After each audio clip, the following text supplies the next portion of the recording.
नमस्कार दोस्तों, मैं आपको आज बताने वाला हूँ पूरे अपने सिस्टम का सेटअप, कैसे मैं एंड्रॉयड एप्लीकेशन, आईओएस एप्लीकेशन और वेबसाइट को डेवलप करता हूँ।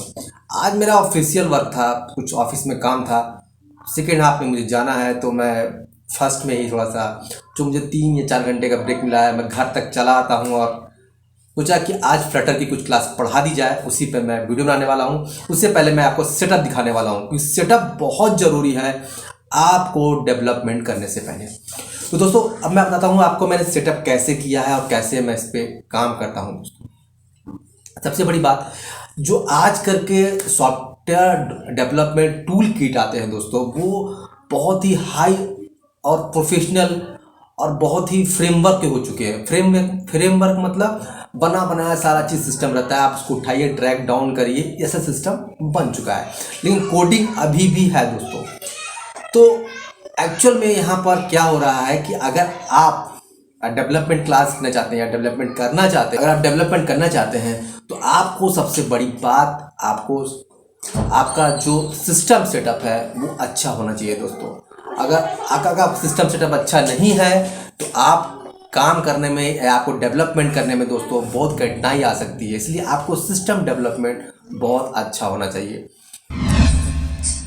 तो दोस्तों, हम बात कर रहे हैं सॉफ्टवेयर डेवलपमेंट टूल किट की दोस्तों। तो टूल किट में क्या होता है, एक्चुअल में क्या होता है दोस्तों कि जैसे आप सॉफ्टवेयर डेवलपमेंट कर रहे हैं, जैसे कि आप एंड्रॉयड एप्लीकेशन या आईओएस एप्लीकेशन बना रहे हैं, तो या तो आप मोस्टली लोग आजकल एंड्रॉयड स्टूडियो का ज़्यादा यूज करते हैं। लेकिन एंड्रॉयड स्टूडियो जो उसका SDK होता है, सॉफ्टवेयर डेवलपमेंट किट होता है दोस्तों, आज अगर उसकी साइज़ देखी जाए तो वो 50 GB से एबव हो जाता है। अगर आप अच्छे से उसे डाउनलोड करके उसे अच्छा फुलफिल कर लें तो वो 50 GB से ज़्यादा हो जाता है। और जब हम कंप्यूटर को रीबूट करते हैं दोस्तों, तो वो फिर से इनिशियल स्टेट से आता है, फिर से स्टडी करके फिर अपने प्लेटफॉर्म तक पहुंचता है। तो इसमें टाइम वेस्टेड होता है आपका भी और सिस्टम का भी। तो कहीं ना कहीं इन सब चीज़ों से बचने के लिए मैंने जो सेटअप किया है आपको बताने वाला हूं, क्योंकि मैंने प्रोफेशनली सेटअप किया है दोस्तों। क्योंकि मैं ऑफिशियल काम भी करता हूं, मेरे कंपनी का लाइव प्रोजेक्ट पे मैं काम करता हूं। लाइव प्रोजेक्ट के आईओएस एंड्रॉयड डेवलपमेंट पे मैं काम करता हूं दोस्तों, और उसके लाइव प्रोजेक्ट को मैं बनाता हूं। अब दोस्तों, ऑफ प्रोजेक्ट और लाइव प्रोजेक्ट में क्या अंतर है दोस्तों, मैं आपको बताता हूँ। लाइव प्रोजेक्ट क्या होता है कि जब मेरे इस ऐप ये मार्केट में पहले से चल रहा है दोस्तों, इस पर सडनली मेरे पूरे क्लाइंट हैं, मेरे कंपनी के क्लाइंट हैं। मोस्टली मेरा क्लाइंट जो है ये ट्रैकिंग सिस्टम पे काम करता है, ट्रैक करता है, बहुत सारी गाड़ियों को ट्रैक करता है, तो लाइव प्रोजेक्ट पे काम कर रहा है। तो मैं क्या करता हूँ कि लाइव प्रोजेक्ट के ऐप को उस पर इम्प्लीमेंटेशन करता हूँ, नए नए चीज़ों को जोड़ता हूँ। तो लाइव प्रोजेक्ट में काम करना बेसिकली आपको जब नॉलेज हो तो ही लाइव प्रोजेक्ट पे काम करें सबसे पहला, और सबसे पहले उसके पूरे स्टडी कर ले उस ऐप्स के बारे में। और आपका सीनियर है तो उससे पहले पूरा मतलब जो भी उसका डॉक्यूमेंटेशन है, जो भी जानकारी ले ले, तभी लाइव प्रोजेक्ट पे हाथ लगाए दोस्तों। तो उस तरह मैं काम करता हूँ।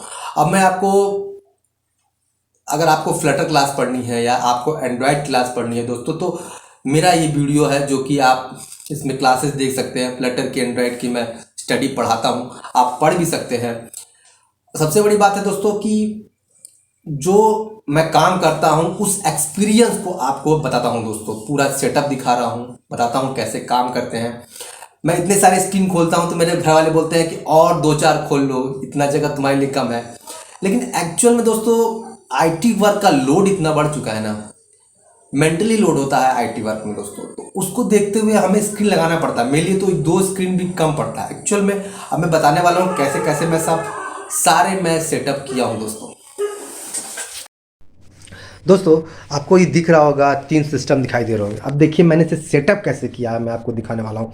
सबसे पहला, ये मेरा छोटा लैपटॉप है। लैपटॉप से मैं क्या करता हूँ, मेरे ऑफिशियल मेल भी आते हैं, मैं चेक करता हूँ। और मेरे क्लाइंट के जो अदर क्लाइंट है, मेरे होटल वाले, या मैं जो होटल वाले का सॉफ्टवेयर बनाता हूँ या किसी मेडिकल स्टोर का सॉफ्टवेयर बनाता हूँ, तो उनके अपडेट के लिए भी मुझे मेल आती रहती है। तो मैं सडनली मेल को पढ़ सकूँ और मेल पे एक्शन ले सकूँ, उसलिए मैं इस लैपटॉप को हमेशा ऑन रखता हूँ, ताकि मुझे मेल हमेशा मिलता रहे और मैं अपने सॉफ्टवेयर को अपडेट करता रहूँ, ऑफिशियल भी और अपने क्लाइंट के भी। दूसरा ये हमारा आता है दोस्तों, जो मेरा सबसे अच्छा है, iOS फ्लटर डेवलपमेंट। इसमें मैं क्या करता हूं दोस्तों कि ये जो मेरा iOS का जितना भी प्लेटफॉर्म है, iOS के जितने भी ऐप होते हैं, ये तो हाइब्रिड ऐप है, इसमें मैं दोनों बना सकता हूँ, लेकिन मेनली यूज़ करता हूँ मैं इसका आपका कि ये मेरा iOS एप्लीकेशन के लिए बनाने के लिए, कि iOS एप्लीकेशन इसमें बना सकूँ दोस्तों। अब इसके बाद आते हैं दोस्तों एंड्रॉयड एप्लीकेशन पे। दोस्तों ये मेरा जो स्क्रीन दिख रहा होगा, इस पर मैं सिर्फ एंड्रॉयड एप्लीकेशन बनाता हूँ। पुराने ऐप्स होते हैं किसी किसी क्लाइंट के, वो मेरे पास आते हैं, बोलते हैं कि भाई मेरा इतना पुराना ऐप्स था, चल नहीं रहा था यार, ये हो गया, इसमें ये अपडेट करना है, ये अपडेट करना है, तो मैं इससे अपडेट करता हूँ। इस एंड्रॉयड के पूरे प्लेटफॉर्म को इस पे सेटअप कर रखा है। एक्चुअल में देखिए दोस्तों, अगर मैं दोनों के टूल किट अलग अलग होते हैं, अगर मैं इन दोनों को टूल किट को अलग अलग कर दिया, अगर मैं इनके टूल किट को अलग अलग नहीं रखूँगा, एक में रखूँगा, तो ये स्टार्टिंग होने पर, रीबूट होने पर टाइम लेता है और मुझे बार बार बहुत से प्रॉब्लम आते हैं, और तो इसीलिए मैंने इसमें अलग अलग सिस्टम पूरा सेटअप कर दिया। ये सिर्फ है iOS एप्लीकेशन के लिए मेरा। देखिए इस पर पूरा कोडिंग है iOS फ्लटर का। आपको फ्लटर की क्लास पढ़नी है तो ज़रूर मेरे चैनल को सब्सक्राइब कर लीजिएगा, और मैं फ्लटर की क्लास भी पढ़ाता हूं दोस्तों। तो और ये दूसरा है मेरा एंड्रॉयड एप्लीकेशन, पूरा एंड्रॉयड का पूरा एप्लीकेशन होता है दोस्तों। ये फ्लटर जो होता है ये डॉट पे काम करता है, ये जो लैंग्वेज है डॉट पे काम करता है। तो इस पे देखिए मैं एक चीज़ बताता हूँ दोस्तों, ये अगर आपको जावा आती है तो इस पे काम करना बड़ा ईजी है दोस्तों, मैं आपको पढ़ाऊँगा भी, बताऊँगा भी। और दूसरी तरफ ये जो मेरा लैंग्वेज है दोस्तों, ये जो जावा का एप्लीकेशन है, ये बहुत ही अच्छा है दोस्तों। मैं हर चीज़ HP का ही लेता हूँ, क्योंकि मुझे HP पे थोड़ा विश्वास भी है और मुझे अच्छा लगता है ये ब्रांड। और आपको दिख रहा होगा 2 CPU आपको दिख रहा होगा। एक CPU है मेरा HP ProDex 400 G7 micro tower, और ये 10th जनरेशन और कोर i7 प्रोसेसर है दोस्तों। और दूसरा छोटा वाला मेरा है जो कि 10th generation core i3 processor है दोस्तों। और दोस्तों ये मेरा मोनो का माइक है जिसमें मैं हमेशा पढ़ाते समय बोलता हूँ। और यहाँ पर दोस्तों में मेरा एक बोले तो राउटर है पड़ा हुआ है, और स्टिक स्टेबलाइजर का मैं यूज करता हूँ, ताकि ज़्यादा से ज़्यादा मैं लाइन मेरा यहाँ कटता है, फ्लक्चुएट होता है, तो मैं साइट से ही खरीदता हूँ, जो उनका जेन्युइन साइट है hp.com, वहीं से लेता हूँ दोस्तों। इसका रीज़न बहुत बड़ा है दोस्तों। अगर मैं कहीं और से अमेजन से लेता हूँ या कहीं से लेता हूँ तो उनके सेलर होते हैं दोस्तों। और जैसा यहाँ पर लिखा है 10th generation Intel core i7 processor, मैं चाहता तो अमेजन से मंगवा सकता था, लेकिन मैंने नहीं मंगाया। कुछ पैसे ज़्यादा लगे, मेरे 2-3 हज़ार रुपये ज़्यादा लग गए। ये मुझे अमेजन में 62 या 61 का पड़ता, लेकिन मैंने डायरेक्ट से 65,674 रुपीज़ का डायरेक्ट HP के साइट से मंगवाया। रीज़न ये है कि कोई भी जेन्युइन आदमी अगर एक प्रोसेसर चेंज करता है ना दोस्तों, तो एक डेवलपर को बहुत इफेक्ट पड़ता है, लेकिन उसे इफेक्ट नहीं पड़ेगा। अगर i7 का एक छोटे एक डुप्लीकेट भी आता है जो 3-4 हज़ार रुपये में आता होगा, वो लगा देगा तो हमें मालूम भी नहीं चलेगा, और वो बहुत दिक्कत आने लगती है दोस्तों, और फिर आप उलझ जाते हैं इन चीज़ों से। इसीलिए मैंने उनके प्रोफेशनल साइट से ही मंगवाया, और मुझे ये 65,674 रुपये का ये दोस्तों पड़ा। लेकिन ये काम भी वेल कर रहा है, मैंने पूरा इससे चार्ज चेक किया, सब चीज़ किया, बहुत अच्छा वर्किंग है, और मेरे काम में तो ये मास्टर है, और मुझे अच्छा लगता है इसके साथ काम करना, तो मेरे लिए अच्छा है। और मैं इस पर फ्लटर और iOS का एप्लीकेशन यूज कर रहा हूँ दोस्तों, और बहुत अच्छा काम करता है। एक्चुअल मैं गेम तो खेलता ही नहीं दोस्तों, तो इसीलिए मैं ज़्यादा प्रोग्रामिंग करता हूँ, थोड़ा मोड़ा वीडियो एडिटिंग करता हूँ, तो मेरे लिए बहुत जेन्युइन है।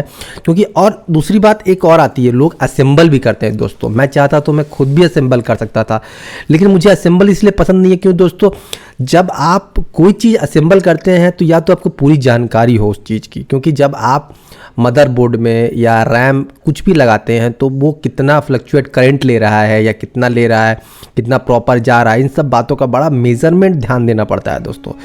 क्योंकि कोई भी सटीक चीज़ तभी होती है जब उसका मेजरमेंट सटीक हो दोस्तों। इसलिए मैंने HP के प्रोफेशनल साइट से इसे परचेज किया है दोस्तों। और इस पर मैंने अभी 16 GB का रैम भी इनपुट किया। देखिए HP का 16 GB का रैम अभी अनअवेलेबल है, अभी स्टॉक में नहीं है। मैंने यहाँ से परचेज किया था, 9,000 रुपीज़ का समथिंग था। मैंने इसे भी मंगा लिया और मैंने इसे ऐड कर दिया है दोस्तों। तो work is well and I am fine this. तो दोस्तों अब आते हैं हम मेरे सेकेंड CPU पे, जो है मेरा HP का स्लिम डेस्कटॉप। दोस्तों इसका एक और प्रॉब्लम भी है कि ये स्लिम बहुत है और इसको खोलने पर ना दोस्तों बड़ा डर लगता है मुझे, क्योंकि ये इसके जो इतने सर्किट है, जो मदरबोर्ड है ना, थोड़ा सा बहुत ही मतलब ये इसके जो ICMPS बोलते हैं, जो पावर सप्लाई करता है, वो भी अगर ख़राब हो जाए जल्दी मिलता नहीं, तो इस बात का मुझे बड़ा डर रहता है। ये मुझे पड़ा था 32,499 रुपीज़ का, मतलब 32,499 रुपये का मुझे ये पड़ा था दोस्तों। अब अगर आप इसको देखें दोस्तों, तो इसमें एक बात और है, अभी तो GST भी आ गया, 4,000 का GST, मतलब ये आपको पड़ता है कुल मिला के 35,000 रुपये का समथिंग पड़ गया था मुझे। अभी तो इसका दाम कुछ कम हुआ है दोस्तों, वरना ये मुझे 35 के रेंज पे चला गया था लेके। अब इस पर भी मैंने HP का भी रैम डाला है, इस पर मैंने 8 GB का रैम डाला है भाइयों।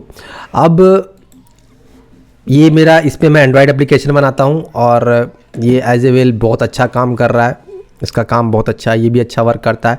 बस डर इसका ये रहता है कि इसके कुछ भी पार्ट ख़राब हुए तो मैं शायद इसे जोड़ ना पाऊँ या ठीक ना कर पाऊँ, और महंगे थोड़े ज़्यादा हैं तो इसका डर लगा रहता है। तो ये 32,000 का पड़ा मुझे, और ये 32 का ये पड़ा मुझे, 30 और 33 पकड़ लीजिए इसको, और ये पड़ा मुझे दूसरा, मेरा पड़ा 66,000 का पड़ा। तो ये दोनों मैंने अपना कॉन्फ़िगर किया है, दोनों पे मैं काम कर पाता हूँ दोस्तों।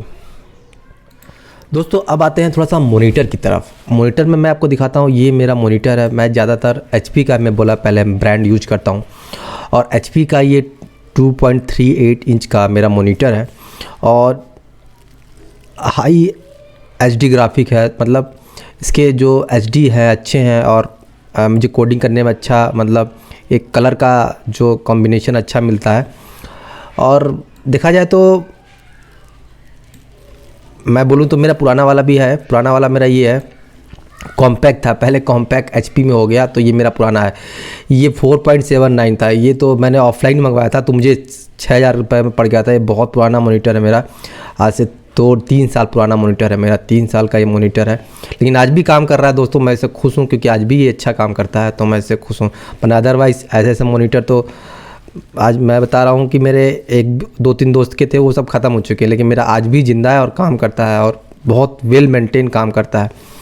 और मेरा दूसरा ये मॉनिटर, जो कि सच में ज़बरदस्त है और माइंड ब्लोइंग है, अच्छा है, काम करता है, और मुझे अच्छा लगता है इसमें कोडिंग करना, और अच्छे से दिखता भी है। 24 इंच तो मस्ट है, क्योंकि आप वीडियो एडिटिंग भी कर रहे हैं या आप कोडिंग कर रहे हैं, तो कहीं कोडिंग करने के बाद कोडिंग और एक आउटपुट के लिए भी बगल में दिखता रहता है स्क्रीन। तो 24 इंच का बहुत ही ज़रूरी है, क्योंकि मैं काम कर रहा हूँ, तो मुझे, क्योंकि मैंने पहले 19 इंच वाले पे काम किया, तो मेरा स्क्रीन कहीं ना कहीं कुछ छिप जाती थी, कुछ जैसे कुछ इवेंट छिप जाते थे कुछ, लेकिन 24 वाले में पूरा चीज़ दिखाई देता है, मैं अच्छे से काम कर पाता हूँ, तो अच्छा है दोस्तों। इसका प्राइस है समथिंग, आपको पड़ा था 16,299, मुझे 16 नहीं पड़ा था, मैंने ऑफलाइन लिया था और मुझे अच्छा पड़ गया था, मुझे 15,000 रुपये का ये मिला है दोस्तों। और इसका तो मैं भूल चुका हूँ, आज मुझे याद भी नहीं है कितने का था। ये तो मुझे 16,000 में मान के चलिए, 16,000 मुझे पड़ ही गया था, पेट्रोल लेके लाने ले जाने में 16,000 रुपये का पड़ गया था दोस्तों।